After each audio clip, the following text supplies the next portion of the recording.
এই ব্যাপারে তদানীন্তন পাকিস্তানের প্রেসিডেন্ট কায়েদে আজম মোহাম্মদ আলী জিন্নাকে স্বাধীন পাকিস্তানের পতাকা উত্তোলনকারী মাওলানা সাব্বির আহমেদ উসমানী জিজ্ঞেস করলে জিন্না সাহেব বলেছিলেন, মাওলানা, ওটা তো একটা রাজনৈতিক ওয়াদা ছিল মাত্র, যা বাস্তবায়িত হওয়ার নয়। 2.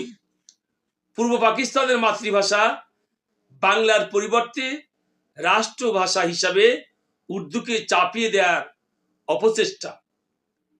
3. পূর্ব পাকিস্তান জনবহুল ও সংখ্যাগরিষ্ঠ হওয়া সত্ত্বেও পাকিস্তানি শাসক গোষ্ঠী এর সাথে বিমাতা সুলভ আচরণ শুরু করে দিল, ফলে আঞ্চলিক শোষণ ও জুলুমের শিকার হলো বাঙালি জাতি। 4.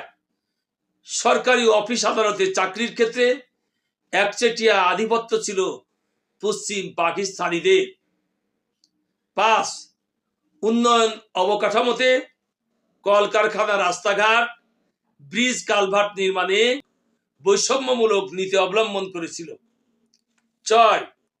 1970 সালে নির্বাচনে নিরঙ্কুশভাবে বিজয়ী দলকে সরকার গঠন করতে না দেওয়া। 7 নম্বর, 1971 সালের 25শে মার্চ রাতের অন্ধকারে পাকিস্তানি বাহিনী কর্তৃক এদেশের নিরীহ নিরস্ত্র মানুষের উপর ঝাঁপিয়ে পড়ে ইতিহাসের জঘন্যতম হত্যাকাণ্ডে লিপ্ত হওয়া। পাকিস্তানি শাসক গোষ্ঠীর এত সব উপনিবেশিক মনোভাব, শোষণ, বৈষম্য, জুলুম, অত্যাচারের কারণেই সেদিন স্বাধীনতা প্রিয় বাঙালি জাতি তাদের বিরুদ্ধে রুখে দাঁড়িয়েছিল। মুক্তির লড়াইয়ে অবতীর্ণ হওয়া ছাড়া তাদের আর কোনো উপায় ছিল না। বাংলার অকুতোভয় বীর সন্তানেরা স্বাধীনতা অর্জন নতুবা শহীদ হওয়ার মহত্তম প্রেরণায় অস্ত্র হাতে অবতীর্ণ হয়েছিল মুক্তির সংগ্রামে। দীর্ঘ 9 মাস মরণপণ লড়াই করে অনেক রক্তের বিনিময়ে 16 ডিসেম্বর 1971 সালের এদিনে বিজয় ছিনিয়ে এনেছিল মুক্তিযোদ্ধারা। তাই এ দিনটি জাতির জন্য যেমনভাবে আনন্দের, তেমনভাবে স্বজনহারাদের জন্য বড়ই বেদনাদায়ক।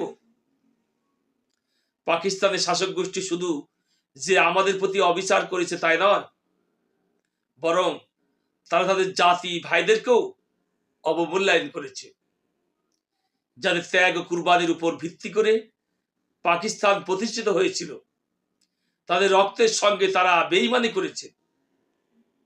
হাজার হাজার ভারতীয় মুসলমান যারা তাদের ঘর বাড়ি ভিটে মাটি ছেড়ে মুসলমান ভাইদের সাথে মিলেমিশে থাকবার ইমানি জজবা নিয়ে পশ্চিম পাকিস্তানে হিজরত করেছিল, তারা তাদেরকে ভালো নজরে দেখেনি। স্বাধীন পাকিস্তানের অর্ধ শতাব্দী কাল অতিবাহিত হলেও আজও সেসব মুসলমান মুহাজির হিসাবেই পরিচিত হচ্ছে।